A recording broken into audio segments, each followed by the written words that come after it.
3, versículos 1 a 5. Se os irmãos encontrarem, por favor, fiquem de pé para juntos lermos a palavra do Senhor. Amém? Glória a Deus. Diz assim: finalmente, irmãos, orem por nós, para que a palavra do Senhor se propague rapidamente e receba a honra merecida, como aconteceu entre vocês. Orem também para que sejamos libertos dos homens perversos e maus, pois a fé não é de todos. Mas o Senhor é fiel, e Ele os fortalecerá e os guardará do maligno. Confiamos no Senhor que vocês estão fazendo e continuarão a fazer as coisas que lhes ordenamos. O Senhor conduz o coração de vocês ao amor de Deus e à perseverança de Cristo. Oremos. Amado Deus, que o Senhor fale no nosso coração nesta manhã. Assim pedimos em nome de Jesus. Amém. Vamos para ficar sentados, amém?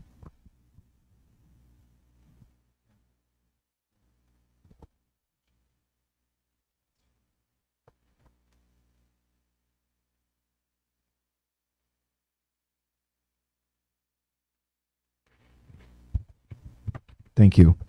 Amém, irmãos. O texto, então, o tema da nossa mensagem é pedido de oração, e Paulo, escrevendo esta carta a Tessalonicenses, a segunda carta que nós temos, a Tessalonicenses, ele faz um pedido de oração, ele coloca uma oração no meio. Muitas vezes, irmãos, nós temos ouvido, e até uma lição que às vezes se ensina às crianças: orar é falar com Deus, é só falar com Deus. Como você fala com um amigo, você fala com Deus, né? Abre a boca e fala. O que Deus quer é ouvir-te. Isso é um pensamento, meus amados irmãos, extremamente perigoso. Primeiro, porque quando a gente está a falar com Deus, a gente não está a falar com qualquer. Não é uma criança a falar com um menino da escola, não é nós a falarmos com um colega. Nós vamos falando com Deus. Tem que haver um método e uma forma e uma postura. Tanto é, meus amados irmãos, que você vai encontrar na palavra do Senhor em Lucas 11:1, nós já conhecem isso, que os discípulos pediram a Jesus para ensiná-los a orar. Eles não disseram: Jesus, ensina-nos a fazer milagres, ou ensina-nos a pregar. Mas qual seria a oração de Jesus e a forma que Jesus orava, que é um exemplo nas Escrituras que Jesus, sendo Deus, orava ao Pai e se afastava para orar? E qual seria a forma que eles disseram: Senhor, ensina-nos a orar? Daí vem a oração que nós conhecemos como a oração do Pai Nosso, certo? Que Jesus disse aquela oração, ensinou aquela oração como uma oração modelo, que não é para repetir, mas é para condicionarmos as nossas palavras em direção a Deus naquele formato. E interessante, meus amados, que em João 15:7, Jesus disse que se nós permanecermos nele e as palavras de Deus permanecerem em nós, nós podemos orar e pedir tudo o que quisermos, que assim será feito. Então, quando nós simplesmente fechamos os olhos e oramos e falamos uma coisa qualquer, não devemos esperar que isso aconteça. Mas sim, se nós estivermos nele e a palavra dele estiver em nós. E porquê? Porque assim nós pediremos de acordo com a vontade de Deus. Lembra da oração de Jesus no Getsemane? Seja feita a tua vontade e não a minha.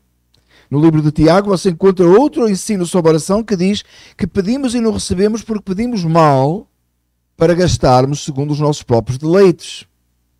Noutros termos, nós muitas vezes oramos e não temos resposta, não recebemos o que pedimos, porque pedimos coisas egoístas mediante o nosso próprio entendimento, porque pensamos que é o melhor para nós.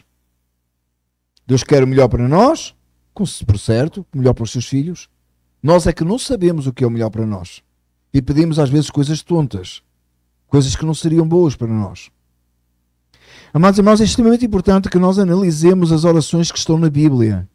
E aprendamos delas o que orar e como orar. A Bíblia está cheia de orações. E você vai encontrar, inclusive, livros de orações de pessoas que escreveram as suas próprias orações. Eu lembro de uma altura, numa comunicada, eu tinha dito: é certo ou errado escrever a sua oração? Você escrever a sua oração. E uma pessoa disse-me que era errado. Porque a oração tem que ser espontânea. Não necessariamente, irmãos, tem orações escritas na Bíblia. Um exemplo é este texto. Não significa que você tem que escrever a sua oração. Tá? Não faça como aquele irmão que já tinha orado tudo. E todas as noites fazia a mesma oração. Já conhece a história, né? Fazia a mesma oração. E todos os dias orava a mesma coisa, caía na almofada e dormia. O que é que ele pensou uma vez? Vou pôr num papel. Ele escreveu num papel, fixou na parede e todas as noites dizia: Senhor, está ali. E aí guardou, salvava 2 minutinhos, dormia mais, né? Não é nesse sentido que escrevemos as orações, mas não é errado se você escrever uma oração. Se você quiser se lembrar. Não lembram, anos atrás, nós encontrou-se em Clifton a Bíblia do pastor Morris, que foi o fundador da Grace Church, e tinha uma oração da qual eu fiz, eu creio que 7 ou 10 sermões da oração escrita que estava no meio da Bíblia dele, que ele escreveu a sua própria oração. E deu uns 7, eu não sei se foi, acho que foi 7 sermões que eu preguei em cima da oração dele. Tá? E você assim, então nem usou Bíblia, não, é que a oração dele estava cheia de referências bíblicas. Cada linha era um texto. Amém? Então nós oramos segundo a palavra de Deus. Os irmãos devem lembrar muitas vezes que o presbítero Silvério dizia orar a palavra. Lembra isso? Falava isso muitas vezes. E ele lia a palavra em oração, muitas vezes. Então nós temos que aprender da palavra de Deus o como orar e o que orar. Por isso é que esta oração de Paulo é tão importante. Paulo e os demais. Olha o texto comigo. Vamos devagar pelo texto. Finalmente, irmãos, orem por nós. Que ótimo! Nós fazemos isso, não fazemos, irmãos? Pedimos orações pelos outros. Você ao telefone um irmão e diz: ora por mim. Certo? Está certo, isso é bíblico. A palavra de Deus manda orar uns pelos outros. Ele disse: irmãos, orem por nós. E ele diz: irmãos, orem por nós para que nós sejamos muito ricos. Tenhamos muitos bens, não é isso? Orem por nós para que nós sejamos muito bem sucedidos na nossa vida lá fora. É isso que diz o texto. Finalmente, irmãos, orem por nós para que a palavra do Senhor se propague rapidamente e receba a honra merecida. Venha o teu reino e seja feita a tua vontade. Lembra da oração do Pai Nosso? Venha o teu reino e seja feita a tua vontade. Paulo está a orar e diz assim: orem por nós para que a palavra do Senhor se propague, para que o Evangelho chegue a muitos lugares, para que muitos venham ao conhecimento e a palavra receba a honra, não o pregador, a palavra receba a honra merecida. Olha a importância desta frase. Quão maravilhoso é. O que é que está na mente e no coração de Paulo? O ministério da palavra. O Evangelho de Jesus Cristo. E ele quer que orem para que isso aconteça. E se alguém tivesse dúvidas, os que estavam a receber esta carta tivessem dúvidas se isto é possível ou capaz, ele diz assim: como aconteceu, olha o versículo 1, como aconteceu entre vocês. De outra forma, ele estava a dizer assim: irmãos, aquilo que Deus operou no vosso meio através da pregação da palavra, através da ministração que nós trouxemos da palavra a vocês, orem para que isso venha a acontecer em muitos outros lugares e se propague rapidamente a palavra. Irmãos, no início na igreja primitiva, irmãos, na igreja do primeiro século, a palavra do Senhor se propagou tão rápido que em poucos anos, na maior adversidade, na maior perseguição, muito obrigado, na maior adversidade e perseguição, a palavra do Senhor rapidamente alcançou todos os cantos do Império Romano. Não sei assim como? Através até da prisão de Paulo lá em Roma. Tal era que quando os cristãos chegarem a algum lugar, leiam o livro de Atos, era dito: e esses que revolucionaram e estão a causar tumulto pelo mundo todo, chegaram aqui também. Era conhecida a pregação dos apóstolos em grande perseguição. Meus amados irmãos, hoje nós podemos passar informação muito rápida. Muito rápida. Toda a gente sabe de tudo ao mesmo tempo, até do que não interessa. Não é? Até do que não presta. Até lá o casal do Cam, lá do jogo, todo mundo ficou a saber logo na hora, né? A foto lá foto não, a imagem lá do casal lá, do CEO lá da empresa lá com o HR. Olha. Todo mundo ficou a saber na hora. Sabe por todo lado. Sai logo na hora. Meus amados irmãos, nós temos tanta facilidade de passar informação boa, de passar a palavra de Deus. Hoje que eles não tinham naquela época. e está passando tanta coisa errada e tanta coisa que não presta. Mas Deus nos colocou nesta terra para que nós propaguemos a palavra e nós devemos orar e pedir que o Senhor opere. Sabe porquê, irmão? Informação falsa, ou informação errada, informação que não presta, ou que nem interessa, ou informação que às vezes até interessa, mas que não é a palavra de Deus, ela pode propagar. Mas para que a palavra de Deus tenha efeito nos corações, não basta anunciar, precisamos da ação do Espírito Santo, portanto precisamos de orar para que Deus use as nossas palavras, para que Deus use as mensagens pregadas, para que Deus use os folhetos que nós entregamos, seja lá o que nós fazemos, para que a palavra do Senhor se propague. Significa que ela possa criar raízes nos corações e nas vidas. Precisamos que o Espírito Santo intervenha. Precisamos de clamar a Deus. Meus amados irmãos, quanto tempo nós passamos a orar para que o reino de Deus avance nesta terra? Para que a palavra do Senhor seja clamada com autoridade e poder e mude. Amados irmãos, a solução para o mundo não vem da Casa Branca. Acho que os irmãos já perceberam isso. Não vem dos governos e das autoridades.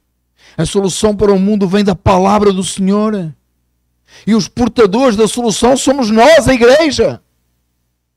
Nós temos que parar de esperar que os governantes tomem decisões que vão impactar o mundo, porque quem tem o poder de impactar o mundo é Deus e quem Deus usa é a igreja.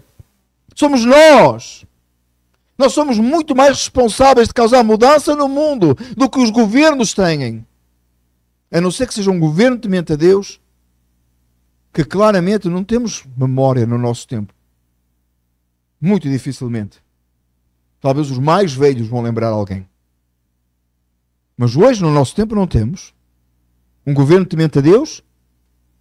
No nosso tempo? Não.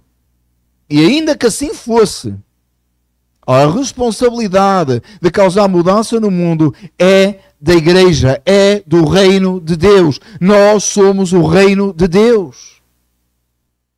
É por isso, meus amados irmãos, que eu insisto tanto no que a igreja é. E irmãos, é tão claro. Pedro disse: o dia de Pentecostes, essa profecia se cumpriu hoje aos vossos ouvidos. O reino chegou, Jesus disse. Os apóstolos disseram: chegou o reino. João Batista disse: chegou o reino. O reino está aqui, o reino é presente. E este é o reino de Deus, somos nós. Nós temos essa capacidade, nós temos essa autoridade, nós temos esse poder. Não porque nós somos bons, mas porque o Espírito Santo habita na igreja. Ele veio para jamais sair. É por isso que nós, reformados, insistimos tanto que o batismo no Espírito Santo acontece quando você é salvo. O Espírito Santo vai habitar em si. Você pode ter um renovo, depois você pode ser cheio depois, mas o Espírito Santo já veio habitar agora. Ele desceu de uma vez sobre a igreja, ele não desce aos bocados. A gente acha que o Espírito Santo desce aos bocados, um bocado cada vez, não é? Tem gente que pensa que o Espírito Santo é uma pomba, não é? De vez em quando cai uma pena de uma pomba aqui. Um pedaço do Espírito Santo. Não, meus amados irmãos, o Espírito Santo vem em poder de descer sobre a igreja. Os apóstolos pregaram, 3.000 almas foram salvos. Em pouco tempo em Jerusalém tinha 5.000 salvos. 5.000 só em Jerusalém. Uma vez eu estava a falar sobre isto e uma pessoa quis me dizer: não, mas é que eles já eram meio salvos. Um meio salvo é um perdido inteiro, irmãos. Você já viu um meio salvo? Metade vai para o céu, outra metade fica. Really? Isso não existe, irmãos. Não há meio salvo. Ou é ímpio ou é salvo. 5.000 pessoas em Jerusalém. Um grupo de pessoas, pequeno grupo de pessoas, acusado de ter roubado o corpo de Jesus. Conseguiram convencer 5.000 que ele tinha ressuscitado entre os mortos. Você acha que foi o argumento humano? Você acha que foi da forma que eles apresentaram? Você acha? Foi o poder de Deus. Foi o Espírito Santo que usou, foi o Espírito Santo que convenceu, foi o Espírito Santo que transformou. E levou todos aqueles a crerem. Irmãos, oremos para que nos nossos dias isto aconteça. Tem que estar a esperar que nos últimos dias vai vir um avivamento. Está agendado já. Ele está só à espera que aconteça. Aí acontece uma coisa qualquer, num sítio qualquer, e já fica todo mundo a pensar que é o avivamento. Né? Vai vir um avivamento nos últimos dias, vai acontecer não sei o quê. Meus amados, chegou.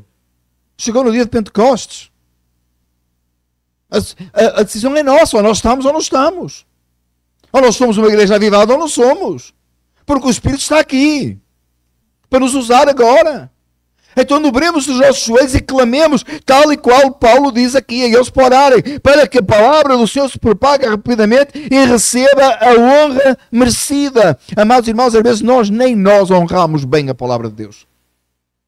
Somos capazes de substituir a palavra de Deus por nossas opiniões pessoais. Chega alguém à sua beira e diz que tem uma situação qualquer, aí você dá a sua opinião. Para de dar a sua opinião, que ninguém quer saber o que você pensa. Em inglês, I can't care less about your opinion. Eu não quero saber a sua opinião. Porque a minha não presta também. É a palavra de Deus que interessa. É a palavra de Deus que tem que ser honrada. Fala a palavra de Deus. Chega alguém a saber a composição, seja ela qual for, fala as escrituras, sem medo, com autoridade. Você tem essa autoridade no nome de Jesus. Fala a palavra de Deus. Não importa o que você pensa, o que você acha, importa o que Deus disse. O mundo hoje está cheio de opiniões, todo mundo tem uma opinião para qualquer coisa. I feel this way, I think that, I think this. Eu sinto-me assim, há dias perguntaram-me quantos anos é que eu fiz. Um colega de trabalho mandou-me uma mensagem. How old are you? Aliás, a primeira pessoa que me perguntou isso foi a irmã Maritza. Ela disse-me, quantos anos é que tens? Perdi a conta. Eu disse, se ela perdeu a conta, imagina. Ou então que eu já perdi a conta. Aí eu respondi, 49, mas eu sinto-me 29. Eu identifico-me como 29. E ela respondeu, sem dúvida, eu imagino. E disse, nos melhores dias, 19. E um colega meu mais tarde disse, boa piada, gostei, vou repetir. Um colega meu mais tarde perguntou-me, how old are you? E eu disse, 49, mas identifico-me como 29. Porque se o pessoal aí fora pode identificar o que eles quiserem, eu também posso. Eu identifico-me como 29 e nos melhores dias, 19. Estou mais novo que o Tiago. Yes. É por isso que ele está a querer parecer comigo quando eu tinha a idade dele. Mas já repararam no corte de cabelo? Era assim. Todo mundo acha que tem uma opinião, tem uma postura a ter. Eu posso ter a minha também. Não, meus amados irmãos, a realidade é que eu tenho 49. Essa é a realidade. Agora todo mundo ficou a saber a minha idade, todo mundo devia ter feito. Irmãos, era para vocês fazerem assim. Não parece. Mas ninguém reagiu. Ninguém reagiu. Não adianta o que eu posso achar ou pensar, importa a realidade. 49, não importa, não dá para mudar. Não volta para trás. Nem que eu cante lá a burrice, lá, o tempo volta para trás. Não dá, que não volta. Entendeu? Está certo. Entendeu? Esta é a palavra de Deus. Não volta para trás, não muda. Ela tem autoridade. Fala a palavra de Deus porque ela merece a honra que lhe é devida. Ela veio do Senhor para as nossas vidas. Aliás, a nossa escola dominical está precisamente a falar sobre isso, né? Temos vindo a falar sobre a palavra de Deus. Orem também, versículo 2, para que sejamos libertos dos homens perversos e maus. Não, hoje toda a gente é boa. A gente é que não entende ninguém, não é? É assim ou não? É assim que eu sou na sociedade, não é? Toda a gente tem uma boa intenção. Em Portugal a gente fala assim, de intenções de boas intenções está o inferno cheio. Toda a gente tem uma boa... Não, ninguém é mau. A gente é que não compreende as outras pessoas. Já viu aquele sinal que põe no chão o 6? Que a gente não sabe se é um 6 ou é um 9. Já viu isso?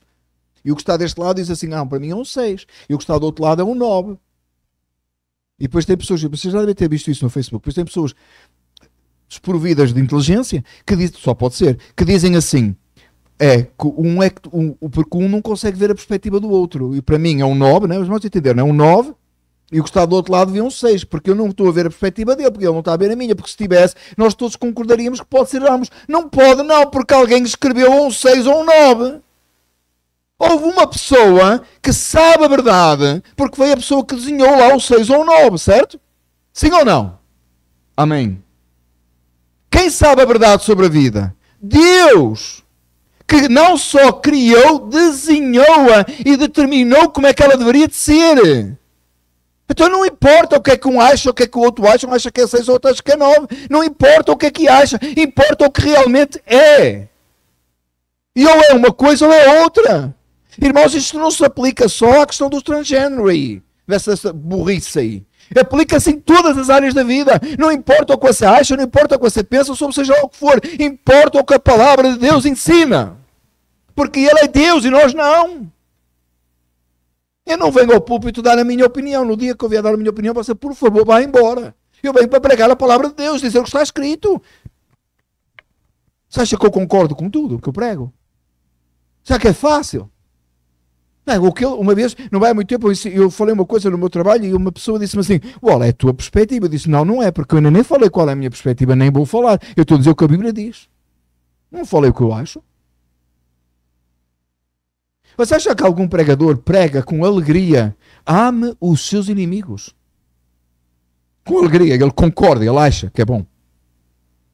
Não, ele aceita e respeita e obedece porque é a palavra de Deus, porque no homem natural não quer amar os inimigos. Não quer. O homem natural quer matar os inimigos. Amém? Sim ou não? Mas submetendo-se à autoridade das Escrituras, prega, ensina e deseja amar os inimigos. E pede a Deus que o ajude todos os dias, porque sozinho não consegue. Sim ou não? Você não gosta de mentir de vez em quando? Não? Não. Você chegou atrasado ao trabalho? Como disse um colega meu, chegou atrasado na escola e disse, foi o comboio que furou o pneu. Para os irmãos do Brasil foi o trem, não é?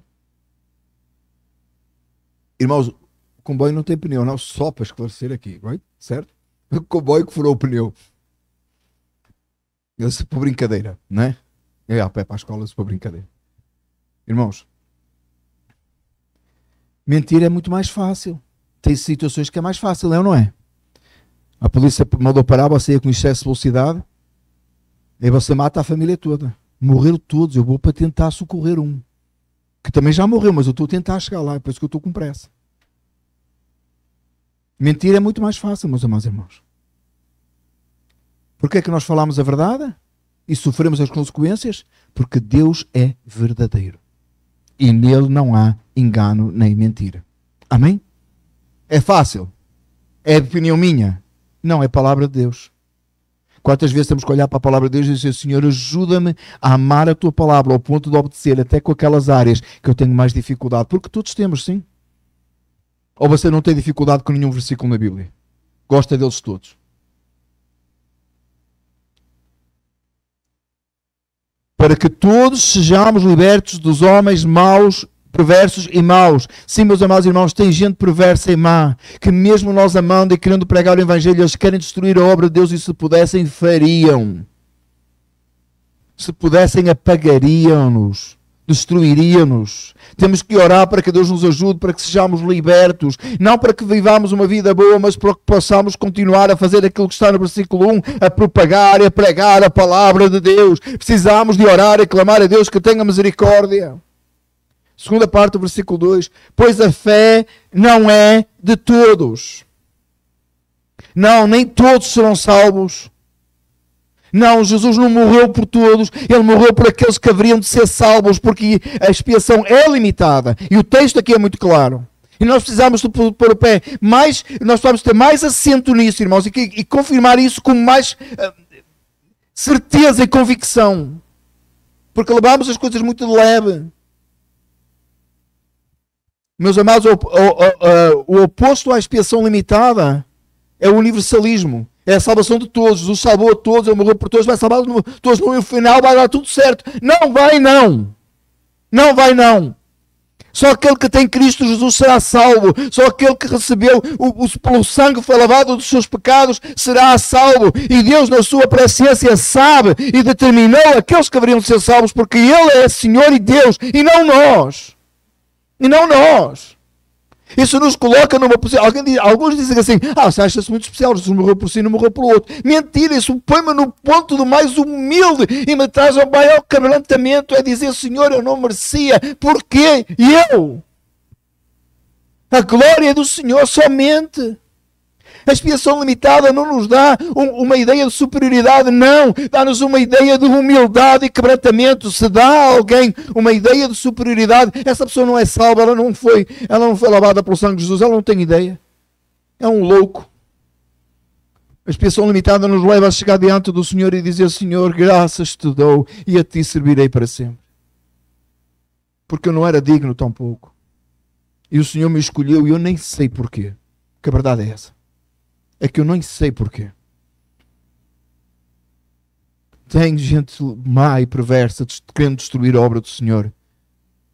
Às vezes a gente fica tão incomodado com uma pessoa que nos faz mal, né? Mas irmão, você vai na estrada e você que dirige e conduz no Jersey, é pior ainda, né?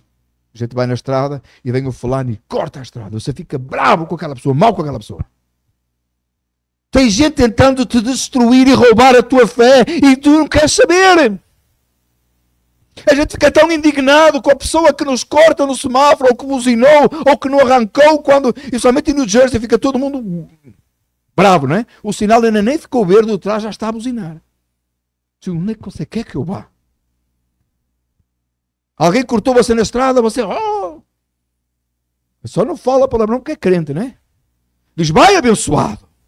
Não faça isso, irmão, que é pecado igual, tá? Mas fica... Meu amado, tem gente tentando roubar a salvação, tirando a honra do nome do Senhor, destituindo o Evangelho, falando a palavra de Deus para aplicar nos sítios errados, pregando um Evangelho falso, enganando gente. E parece que nós ficamos passivos. Meus amados irmãos, alguns entendidos afirmam que 95% dos que se intitulam cristãos neste país estão sendo enganados por falsos profetas. 95% dos que se chamam cristãos neste país estão sendo enganados por falsos profetas e a gente não está orando e clamando a Deus que remova esses falsos profetas desses púlpitos enganadores, enganando pessoas. Você diz, não, mas a palavra do Senhor diz que eles seguem os seus próprios enganadores, mas nem todos, não, por isso é que você está aqui esta manhã. Porque Deus te resgatou. E a maior parte de nós vieram, uma grande parte de nós vieram de locais assim, onde o Evangelho não era verdadeiro, onde a palavra não era pregada e onde você estava sendo enganado. Mas pela graça e misericórdia do Senhor, Deus te arrancou. Amém? E nós nem pensamos sobre isso. Isso é que são homens maus e perversos. O fulano que te corta no trânsito enganou-se, deixa lá. Tem misericórdia. Quantas vezes você erra também? Você nunca erra na estrada, nunca errou, não é? Às vezes eu vejo condutores tão... coisa assim, nunca deve ter errado na estrada, nunca deve ter estacionado mal. Deixa para lá isso. Você tem coisas mais importantes. Você é um servo de Deus, é um filho de Deus. E tem os filhos do diabo tentando usar o nome de Deus e destruindo o Evangelho e atentando contra o reino que é eterno. E é nosso papel defender o reino. É nosso papel pregar a palavra. É nosso papel identificar o que é errado e anunciar o que é errado, sim. Não que vamos aí à cata do falso profeta e começamos a bater aí por todo lado. Não isso. Mas chega a nós. Ou não? Chega às nossas portas. Chega às conversas ou no trabalho. Diga no trabalho que você é crente que alguém vai dizer, no domingo eu estava a ver a televisão e disseram isto assim. É ou não é? Sai na hora. Fala que você é crente. E você vai ver um monte de pessoas que têm opinião sobre cristãos e que ouviram pastores e frases e asneiras que você tem que identificar e dizer, não, isso não é bíblico, isso não está na palavra de Deus, isso está errado. Tantos por todo lugar, irmãos, por todo lugar. Olha a promessa, versículo 3, mas o Senhor é fiel. A gente gosta disso. A gente até canta isso. Deus é fiel a mim. Um irmão que se riu. Deus é fiel a Ele próprio, irmãos, e é essa que é a nossa confiança. Aquilo que Ele fala, Ele cumpre. Se Ele nos salvou, Ele nos vai guardar até o último dia, irmãos. O seu sangue tem poder, libertou. Deus é fiel a Ele próprio. Ele prometeu que nós iremos morar no céu e vamos. Ele prometeu que o seu reino na terra continuaria e tem 2000 anos desde que Ele subiu. Que continua e continuará até o dia da volta do Senhor Jesus Cristo. Ele é fiel a Ele próprio, irmãos. Ele é fiel àquilo que Ele diz, Ele é fiel à sua palavra tem cumprimento hoje. O livro mais atual, amém? Que nunca muda, porque Deus é fiel. Ele não muda a seu respeito. Ele te chamou filho uma vez, você é filho para sempre. Porque Ele não muda de opinião, ainda bem, irmãos. A gente é que muda de opinião com tudo, não é? A gente mudou de opinião com tudo. Mas o Senhor não. O Senhor é Deus. Ainda no versículo 13, Ele os fortalecerá. Oh, meus amados irmãos, se não fosse o Senhor a fortalecer-nos, nós não conseguimos. Clama a Deus que te fortaleça nesta manhã. Clama ao Senhor que o Senhor lhe o capacite e os guardará do maligno. Satanás quer nos destruir, irmãos. O mundo quer nos calar. Mas o Senhor, que é fiel, nos fortalece e nos guarda. Ele guardará a nossa fé, Ele guardará a nossa alma. É tão interessante, meus amados irmãos, que o Senhor não só nos arrancou do lamaçal de pecado e de morte, que nós não conseguimos sair, como Ele ainda agora é Ele que nos sustém. Ele não só é o nosso Salvador, Ele é o nosso provedor, o nosso sustentador. Ele provê para nós a palavra dEle, as orações, a comunhão dos santos. Ainda hoje vínhamos no caminho e eu vinha só com a minha esposa, esta manhã. A gente mandou os filhos dar uma volta. Não, os filhos foram fazer outro trabalho. E nós viemos os dois e disse: amor, podes orar? E ela orou e ela disse: Senhor, quão bom é termos um local para congregar. Graças te damos. É tão bom nós podermos ter um lugar onde nós podemos estar uns com os outros e ter comunhão, esta comunhão. Às vezes a gente nem agradece, mas quão bom é ter um telefone que a gente pode falar com o irmão sem, às vezes numa situação que a gente não pode ver de cara a cara, é ou não é? O Senhor nos fortalece. O Senhor nos sustenta até pela comunhão uns com os outros. O Senhor nos sustenta através da sua palavra, da pregação. O Senhor nos sustenta. Estes dias que não tivemos aqui, eu pude ouvir a pregação que aconteceu neste púlpito porque Deus proveu um sistema de mídia que a gente pode assistir a palavra. Não é extraordinário? Como Deus provê, sustenta. E Ele nos fortalecerá e guardará do maligno. Quantas vezes, meus amados irmãos, as que você sabe e as que você não sabe, que Satanás tentou destruir a tua fé e Deus não permitiu. Quantas e quantas vezes? Confiamos no Senhor, diz Paulo, versículo 4, Paulo e os demais, confiamos no Senhor que vocês estão fazendo e continuarão a fazer as coisas que lhes ordenamos. Paulo espera que a igreja continue fiel, porque o Senhor é fiel. Mas que a igreja seja fiel e continue a fazer e continuar a fazer e continuar assim as coisas que foram ordenadas. Que nós possamos pegar na Escritura aquilo que foi ordenado e possamos pôr em prática em nossas vidas. E versículo 5. O Senhor conduz o coração de vocês ao amor de Deus e à perseverança de Cristo. Que o Senhor conduza o nosso coração nesta manhã, a cada dia, ao amor de Deus. O amor de Deus foi derramado em Cristo, em qual Ele se entregou pelas nossas almas, em nosso lugar. Agora é que Ele nos atrai a Ele. Ele já nos atraiu pela salvação, mas que Ele continue nos atraindo a Ele e nós possamos amar a Deus verdadeiramente. E que nós possamos perseverar no Senhor. Amados, a nossa oração é muito importante. Aquilo que nós oramos é extremamente importante. A gente consegue ver nesta oração de Paulo o que está no coração dele. E o que está no coração dele? Um desejo muito grande para que a obra do Senhor continue. Um pedido para que orem, para que a palavra do Senhor continue a ser propagada. Um pedido confiando no Senhor, que o Senhor é fiel. Amém? Eu estou só a rever o texto, a recapitular, a sumarizar o texto. E ele pede aos irmãos que os irmãos orem e que os irmãos percebam a importância de que o Senhor é com eles e que há homens maus e perversos que tentam acabar o reino, mas para eles perseverarem firmes. E é esta oração de Paulo. Irmãos, Jesus, certa vez, ele repreendeu os seus opositores. Está lá em Mateus 12:34. E nessa repreensão aos seus opositores, ele disse assim: a boca fala do que está cheio o coração. Irmão, sobre o que é que você ora? O que é que você ora? Para a sua vida terrena, as coisas aqui da terra? O seu mundozinho? As suas coisas importantes, o que é importante para si? Ou você ora pelo reino de Deus? Não é que nós não devemos orar uns pelos outros e pelas nossas necessidades materiais e físicas. Não é que não devemos sim. Mas até essas é por causa de algo maior, que é o reino de Deus aqui na terra. Nós estudamos a oração do Pai Nosso juntos na confissão do Westminster no final, lembram?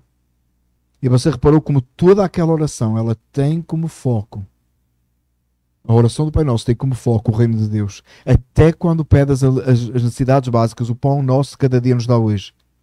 É para que nós possamos ter o mínimo que precisamos, de forma a podermos desempenhar a obra do Senhor. Meus amados irmãos, tudo que vem à sua vida tem a ver com a obra do Senhor. Angústias, dificuldades, enfermidades, dores, coisas boas, coisas que você se alegra, bens materiais, seja o que for. Tudo vem à nossa vida para que nós possamos cumprir a missão, que é propagar o Evangelho de Cristo Jesus, viver o reino nesta terra. Muitas vezes olhamos pelas outras coisas sem perceber aquilo que é maior. Paulo não tinha necessidades, não tinha dificuldades, a vida dele era toda boa. Tinha um espinho na carne que a gente não sabe direito o que é. Muitos acham que era uma enfermidade, ou uns dizem até que era uma doença de olhos. Quanto a mim, era uma tribulação espiritual, era tentação. Mas seja qual for, mas quando ele pede para orar, ele pede para orar pelo reino. O que é que está em nosso coração? De que é que você ora?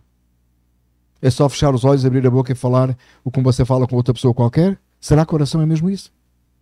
A oração é nós buscarmos a Deus e o seu reino. É nós pedirmos que o Senhor mude o nosso coração em nossas orações. Um pregador da antiguidade disse que conhece um homem muito mais pelo que ele ora do que pelo que ele... Conhece um pregador muito mais pelo que ele ora do que pelo que ele prega. E eu tenho pensado muito nisso. Há muita gente que consegue juntar as palavras e pregar, destituir às vezes até o texto. Tantos. Mas o que é que a gente ora? O que é que está no nosso coração? A boca fala, o coração está cheio. Por este texto, nós podemos claramente ver que o coração de Paulo e dos demais estava cheio do amor à obra do Senhor. Amor ao Evangelho. Amor a Cristo. Desejo por ver o reino de Deus estabelecer nesta terra. A função, como eu já disse antes, irmãos, é papel da igreja isso. Não vamos fazer sozinhos. O Espírito Santo está connosco. E Ele fará a obra, mas Ele vai usar a igreja. Coloquemos-nos à disposição, irmãos, e busquemos o Senhor, para que o Senhor possa operar em nosso meio neste mundo. Porque a única esperança para o mundo é a igreja. É a pregação do Evangelho. Vamos ficar de pé, vamos orar juntos. Pai amado, que nesta manhã, Senhor,